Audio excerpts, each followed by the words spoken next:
आज हम देखते हैं कि हम रैबिट एमक्यू के साथ जो है मैसेज को सेंड एंड रिसीव कैसे कर सकते हैं। यानी कि हम किसी भी मैसेज को पब्लिश और उसके बाद सब्सक्राइबर को किस तरह से दिखा सकते हैं। यानी कि हमारे पास कोई डिवाइस लगी हुई है, वो हमारे पास कोई वैल्यू जनरेट कर रही है, वो हम उसको क्यू में रखते हैं। रैबिट एमक्यू जो है वो क्यूइंग एक मैकेनिज़्म है जिसके अंदर हम क्यूज़ बना सकते हैं यहाँ पे, और उन क्यूज़ के अंदर हम डेटा को भेज सकते हैं। ये क्या करता है, ये हमारे पास एपीआई की सूरत में काम करता है।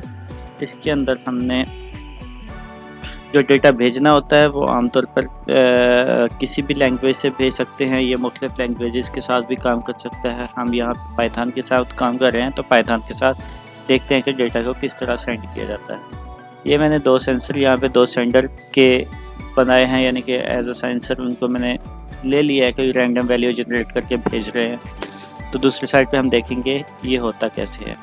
सबसे पहले मैंने इसकी लाइब्रेरी की एक कॉल किया पीका जो है ये हमारे पास रैबिट एमक्यू के साथ काम करने के लिए इस्तेमाल होती है।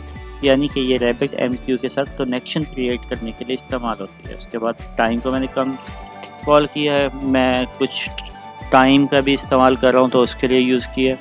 उसके लिए बाद हमारे पास होता है कनेक्शन। हमने कनेक्शन बनाना है पीका डॉट ब्लॉकिंग कनेक्शन, यानी कि हम एक कनेक्शन क्रिएट करना चाह रहे हैं। तो कनेक्शन क्या होगा, उसके अंदर हम उसके पैरामीटर पास कर देते हैं। पैरामीटर में हम अपने जो सर्वर होता है उसका नाम देते हैं। यहाँ पे क्योंकि हम लोकल होस्ट पे हम रैबिट एमक्यू को चला रहे हैं तो लोकल होस्ट पे ही जाएंगे।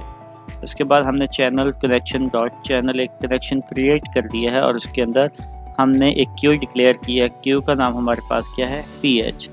हमने यहाँ पे एक इसको रन करते हैं, ये हमारे पास रन होगी। इसने यहाँ से क्या किया, हमारे पास जो रैबिट एमक्यू है वहाँ पे एक एरर डिक्लेयर करती है, या एक हमारे पास क्यू डिक्लेयर करती है जिसका नाम PH है।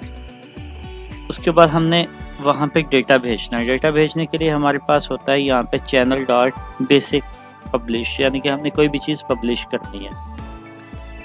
और उसके बाद एक्सचेंज हम खाली छोड़ लेते हैं। राउटिंग की के अंदर हमने जो क्यू का नाम लिया था वही दे देते हैं, और बॉडी के अंदर हम मैसेज स्ट्रिंग की फॉर्मेट में भेजते हैं। यहाँ पे मैंने एक और काम किया है, यहाँ पे मैंने एक फंक्शन बनाया और यहाँ पे लूप के ज़रिए बार बार मैं डेटा को भेज रहा हूँ।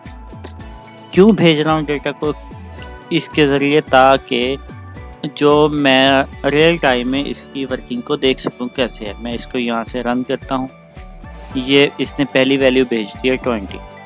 अब इसी जो हमने सेंडर बनाया है इसी के नाम से हमने डेटा को गेट भी करना है। डेटा को गेट करने के लिए ये पहले जो कनेक्शन क्रिएट तो एज इट इज़ ही है, क्यू भी वही एज इट इज़ ही है। उसके बाद हमने यहाँ पे क्या किया है, यहाँ पे कॉल बैक एक फंक्शन कॉल किया है। उसके अंदर हमने उसके मेथड प्रॉपर्टीज़ और बॉडी को कॉल किया है, ताकि वो बॉडी के अंदर से जो डेटा है जो हमने भेजा है उसको गेट करके हमें व्यू करवा दे। तो हमने प्रिंट करवा दिया बॉडी के अंदर जो भी है, और उसके बाद चैनल डॉट बेसिक कंज्यूम को हमने कॉल किया है। ये क्या है कि हमारे पास कॉल बैक फंक्शन को बार बार कॉल कर रहा है। ये हमारे पास जो कॉल बैक फंक्शन है उसको रिपीट करने के लिए इस्तेमाल होता है। तो हम इसको देखते हैं। तो इसके बाद हमने प्रिंट, ये हमने एज इट इज़ प्रिंट कर दिया। फर्स्ट टाइम पे ये प्रिंट होगा, उसके बाद ये अपना काम शुरू कर देगा।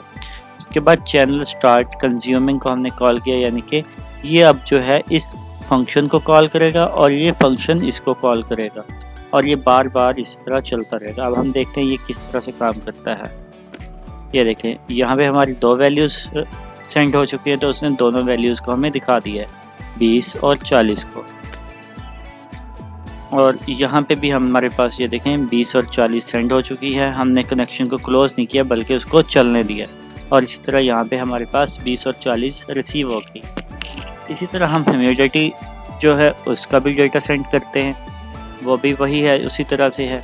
ये हमने उसका डेटा पहली वैल्यू चली गई है, और अब हम ह्यूमिडिटी को रिसीवर साइड पे देखते हैं क्या करता है। ये देखें यहाँ पे भी पहली वैल्यू रिसीव हो चुकी है, और इसी तरह अगली वैल्यू यहाँ से सेंड होगी।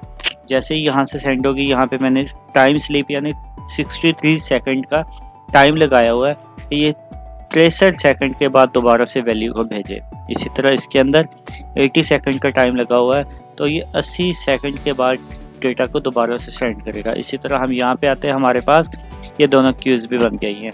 और इसके बाद अगर हम ओवरव्यू में देखें तो यहाँ पे हमारे पास ये देखें, यहाँ पे हमारे पास जो डेटा आया था उसने कितनी देर क्यू के अंदर डेटा रखा और यहाँ से जो डेटा सेंड हुआ है वो भी शो करवाना शुरू कर दिया है। इसी तरह हमारे पास एक और वैल्यू सेंड हुई है और यहाँ पे वो हमारे पास ये रिसीव भी हो गई है। और यहाँ पे अगर हम वापस आए तो यहाँ पे भी ये देखें, उसका ग्राफ भी जनरेट होना शुरू हो गया है। बेसिकली ये जो RabbitMQ है ये मुख्तलिफ सर्वर्स पे इस्तेमाल होती है, जैसे फेसबुक, नासा, ये सारे लोग इसी को इस्तेमाल करते हैं ताकि वो क्यूइंग स्ट्रक्चर को बेहतर बना सकें या अपने डेटा को क्यूज़ की सूरत में फॉरवर्ड कर सकें। इसके अगले जो स्टेप्स होंगे वो अगली बार डिस्कस करेंगे इंशाल्लाह। अल्लाह हाफिज़।